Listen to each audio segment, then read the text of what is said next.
नमस्कार, हमारा नाम हुए किरण पांडे रेनू। आज हम आप सबका एक सोहर गीत सुनाओ जौनी में पति पत्नी के नोक झोंक बाटे। आप सब सुने एका। ससुर जी के ऊंची महलिया बयरिया न लागे, बयरिया न लागई हो। राजा एक बार बेनिया डोलावा, गरम हमरे लागई, गरम हमरे लागई हो। अंगना मा सोवे मोरी मैया, दरवजवा बहिनिया, दरवजवा बहिनिया नु हो। रानी चुरुर चुरुर बेनिया डोले, शरम हमरे लागई, शरम हमरे लागई हो।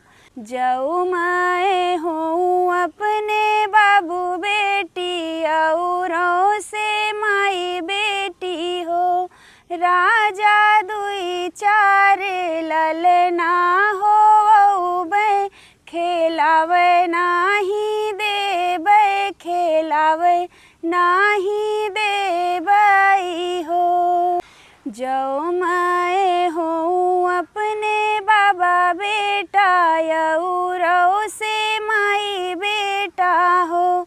रानी से जिया परग नाही धरबे, लालन कैसे हुई है, लालन कैसे हुई है हो।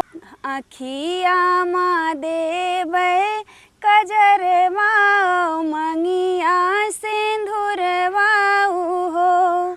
राजा कैले बैसोला हो सिंगरवा, आपुने चालायई बा, आपुने चालायई हो।